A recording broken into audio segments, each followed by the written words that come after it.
অসংখ্য ধন্যবাদ।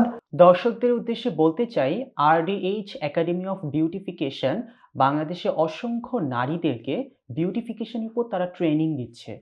তো আপুর কাছে আমার পরবর্তী প্রশ্ন, এই যে RDH একাডেমি অফ বিউটিফিকেশন আপনার যে শিক্ষকতা যান এটা, এই শিক্ষকতা করাটা কি আপনার আগে থেকেই প্রি-প্ল্যান ছিল নাকি হুট করে করা? এটার মধ্যে আপনি কি চ্যালেঞ্জ খুঁজে পাচ্ছেন?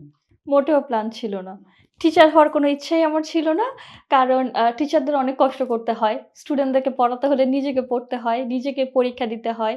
তো আমরা যখন ছোট ছিলাম, আমরা যখন এসএসসি এক্সাম দেই, তো তারপরে তো একটা লম্বা গ্যাপ থাকে না? ওই সময় কি করব আমরা? তো ওই সময়টা আমি টিচিং প্রফেশন এ ছিলাম। কিছুদিন হোম টিউটর হিসেবে কাজ করেছি। তো আমি দেখতাম যে ওদেরকে কি পড়াবো? আমিই ফাঁকিবাজি করতাম। আমারই ঘুম চলে আসতো।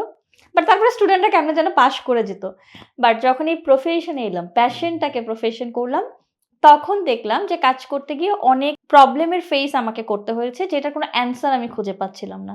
এবং ওটার জন্য আমাকে বিভিন্ন জায়গায় যেতে হয়েছে। অনেক দূরে, দূরে যেতে হয়েছে। কারণ আমি আমার যারা কর্মী ছিল তাদেরকে যখন জিজ্ঞেস করতাম ওরা জানত না। তো আমরা জানি না বা আমরা এভাবেই শিখে আসছি।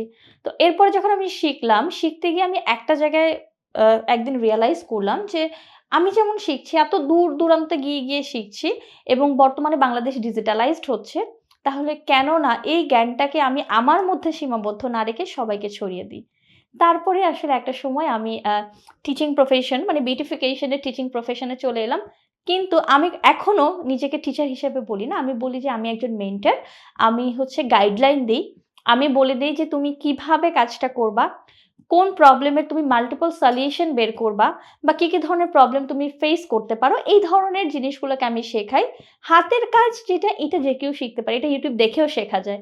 কিন্তু এই শেখাটাকে কিভাবে কাজে লাগানো যায়, কিভাবে একটা সিচুয়েশন থেকে স্মার্টলি বের হয়ে আসা যায়, কিভাবে হচ্ছে রাস্তা মানে খাল কেটে কুমির না এনে খাল কেটে রাস্তা করা যায়, এই জিনিসটাকে আমি শিখাই। সো আমি নিজেকে অ্যাজ a মেন্টর হিসেবে বলতে পছন্দ করি এবং আমার স্টুডেন্টরা সবাই আমাকে মেন্টর হিসেবেই মানে। তো এইভাবেই আসলে আমি নিজের অজান্তেই চলে আসছি টিচিং করতে, করতে কিভাবে জানি না।